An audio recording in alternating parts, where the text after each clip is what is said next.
Hai semua. Dah lama tak buat video dalam kereta macam ni. Video membebel-bebel, video bercakap-cakap. Dah lama rasanya kan nasib video jalan, video.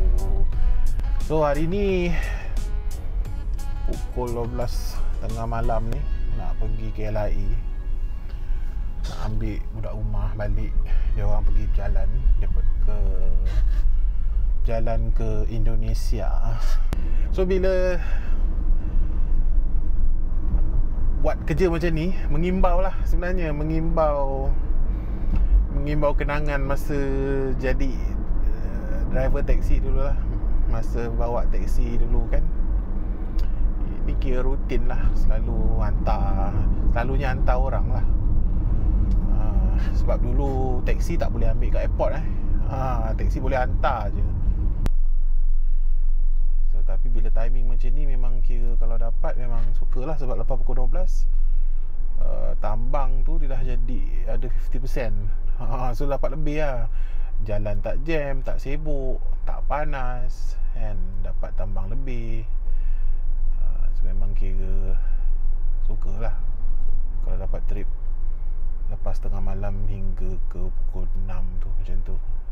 Mengimbau lah sebenarnya ni. Okey lah, malam ni kita sembang-sembang kosong lah kan, sebab dah lama pun tak buat konten macam ni. Alang-alang orang kata jalan tengah malam ni, jalan ke airport ni, maksudnya teringat lah kerja lama kita kan. Mungkin ada yang tanya, nak akan tanya lah nanti, Kesang tak buat tegah ke? Bawa taksi ke, bawa grab ke? Asalnya nak jugalah, tapi bila fikir balik aku macam dah malas nak deal dengan orang lah. Aku ni bukan jenis orang yang suka sangat lah layan orang punya kerena. Aku cepat meluat.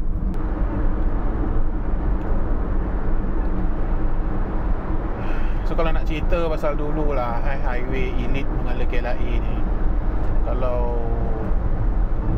tak ada sesak sekarang lah, yalah kita faham lah, makin lama orang makin ramai, perumahan makin banyak.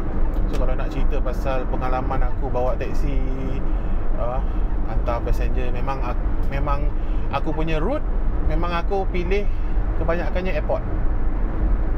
Aku tak jenis yang jalan, sebab taksi eksekutif ni untuk kalau buat macam tu matilah, sebab kereta sisi besar, tak guna gas. Okay, tak guna gas. And then kalau kita just pusing, benda tu aku pernah buat. Mula-mula aku dapat kereta, mula aku dapat kereta ni, aku ambil, aku tak tahu nak buat apa dengan kereta ni. Aku tak tahu buat apa, sebab aku tak pernah bawa taksi pun kan. Tiba-tiba macam aku apply dan dapat rezeki, dan ada rezeki dapat keluarkan kereta ni as a taxi, sebagai taxi. Dan bila kereta dah dapat,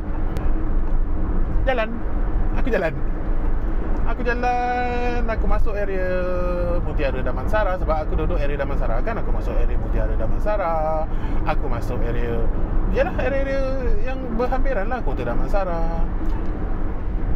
Separuh hari aku jalan, separuh tangki minyak habis, aku tak dapat walau seorang pun customer. Dan aku balik macam mana nak buat Dulu kita tak adalah ChatGPT, kita tak adalah nak Google, orang kata as a best friend kita nak tanya, okey kat mana kita nak mulakan, macam mana, tak ada. So benda tu kita kena macam fikir sendiri. Okey, ada satu hotel berhampiran rumah aku lah, Holiday Inn Glen Mary, kat situ. So besoknya aku decide pergi situ. Aku masuk pelan-pelan kan, tengok, tiba-tiba nampak sebaris kereta-kereta taksi eksekutif ni lah, kereta taksi warna biru ni kan, beratur. Dia beratur dekat tepi sebelum ke lobby tu, dia orang beratur. So macam aku pun pergilah. Aku masuk, tanya, aku berhenti. Bila aku sampai situ, wah, dia orang semua tengok kan. Macam aku pun pergilah tanya, Assalamualaikum bang, ada abang, ada akak, semua sini-sini lah. Semua dia orang ni kira hotel-hotel taksi lah, yang memang dah bawa taksi daripada masa aku kecil pun dia orang dah bawa lah. Masa aku belajar lagi dia orang dah bawa lah taksi kan. Macam dia orang bermula dengan taksi bajet, ada yang yelah daripada taksi kan, lepas tu naik. Kalau korang tahu, dulu ada satu taksi yang pakai gas sepenuhnya tu, yang NGV, yang pakai kereta Enviro 2000. Kalau generasi sekarang tak kenal lah taksi tu. Taksi tu bulat, cantik lah sebenarnya kereta tu. Dia macam MPV, tapi dia memang gas sepenuhnya enjin dia. Dia tak pakai minyak langsung. Ada yang bawa tu, ada yang bawa limo, tak silap aku. Ada yang bawa bas, lori pun pernah. So kan, aku ni memang kira orang kata BBNU lah dalam dunia taksi ni. So, okay, aku pergi tanya dia orang, saya ni baru beli taksi kereta ni, cakap kan, saya tak tahu nak pergi mana kan. Semalam saya pergi setengah tangki habis, setengah hari tak ada orang orang tahan pun kereta saya kan. Oh, dia orang gelak lah, kata kalau taksi ni, dia kata memang tak ada lah orang nak tahan. Dia kata sebab mahal kan. Kalau korang tak tahu, taksi eksekutif ni masuk je on meter je dah RM6. Kan, kalau taksi merah putih korang boleh kata mahal, taksi ni kira-kira mahal lah lagi kan. So memang begitu. So dia orang pun okey, tak apa, kau masuk sini, kau join kita orang, dia kata. So tapi kena bayar lah nak duduk sini, bayar bulanan dekat hotel tu. Sebab hotel tu dia ada limo dia sendiri. So kita orang ni kena berkompet. Nanti orang marah. Bersaing dengan limo hotel tu lah juga kan. So kalau customer nak limo, dia orang ambil limo. Kalau okey, tak apalah. Aku pun cakap, jumpa ketua dia seorang akak lah. Aku pun duduklah, join lah dia orang. So okey, tak apa, dia kata kau start kau datang besok, dia kata kan.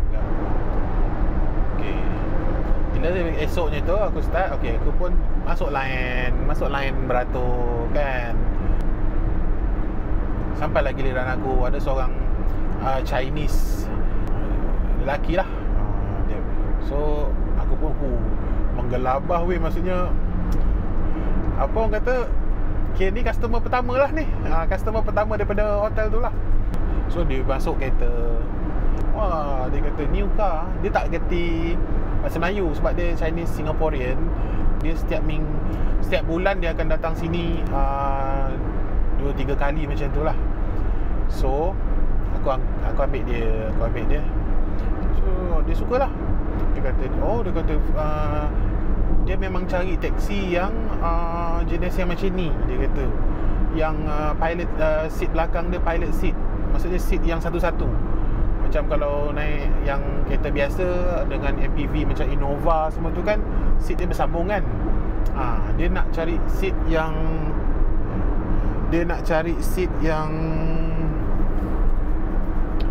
satu-satu. So dia sukalah dengan kereta tu. Kereta ni, kereta tu lah dengan kereta ni. Okey lah, aku pun hantar. Tak jauh lah daripada Glamary tu. Pejabat dia dekat Shah Alam je, dekat area Bukit Jelutong. Okey, dah mana rezeki. Okey, so dia kata boleh tak petang tu ambil dia, bawa balik hotel ni balik. So aku cakap, okey lah. So lepas hantar dia, aku balik ke hotel tu balik. And then bermulalah serutin kan, berapa tu ada yang hantar KL. So bermulalah aku dapat customer. So tapi customer yang one off lah, maksudnya customer okey, bayar, okey, next customer macam tu. Tapi dengan dia ni, dia lepas ambil petang tu, dia kata dia nak suruh ambil besok pula. So dia 2 hari 3 hari dekat, dia macam tu lah, dalam 1 minggu, dalam 2-3 hari macam tu. Kadang ada yang sehari. So lepas tu dia terkira jadi macam regular customer pertama aku lah kan. Okay, long story short, dia ni aku pegang dalam 4 tahun jugalah. Okay, senang cakap macam ni lah. Daripada dia saja tambang yang aku dapat lepas bayar bulanan kereta aku, selama 4 tahun. Itu dah awak kata dah rezeki kan. So daripada dia pula, daripada customer ni pula, dia kenalkan dengan dia punya geng bos-bos dia tu lah kan. Dalam daripada company tu je aku dapat dalam 3-4 orang jugalah aku pegang. Maksudnya yang regular lah, tapi tak sebanyak dia lah. Yang lain tu ada airport dekat-dekat, airport Subang kan. Ada yang tak pergi airport sangat, datang pun jarang-jarang. So itu antara cerita permulaan aku sebagai pemandu teksi eksekutif tu. Aku rasa aku tak pernah buat video cerita pasal pengalaman aku memandu teksi ni lah kan. So lepas 4 tahun tu sebelum PKP tu, okay, ni kita habiskan cerita customer pertama aku ni dululah. So lepas dalam 4 tahun tu dia kena pindah ke Vietnam lah kalau aku tak silap. Vietnam ke China Vietnam macam tu lah. So tinggallah yang selain dia adalah datang 2 bulan sekali meeting 1 hari. So tak macam dulu lah, tak macam sebelum tu lah. So dia macam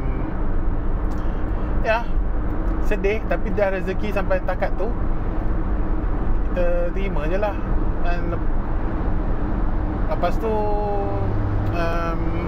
aku just buat macam kerja harian aku lah. Maksudnya customer yang yelah, yang aku duduk kat hotel tu, yang dah memang ada regular, orang lokal pun ada naik. Kebanyakannya orang lokal nak pergi airport lah.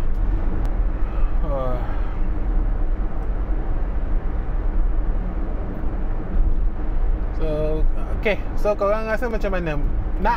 Masih berminat nak dengar cerita-cerita aku? Wah, balik tak boleh ikut sini.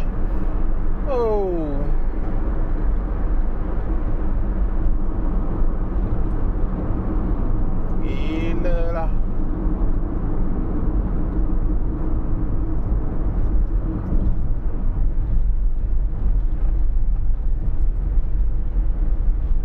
Okay, sampai setakat ni dulu kita bercerita.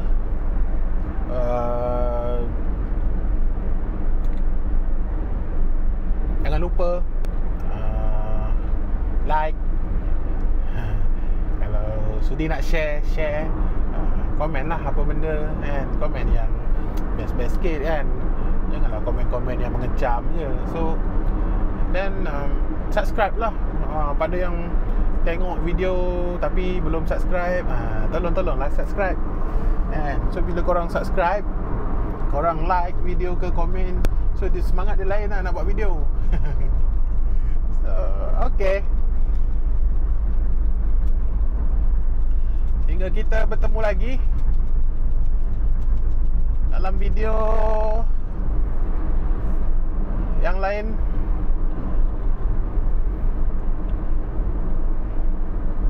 Assalamualaikum. Bye bye.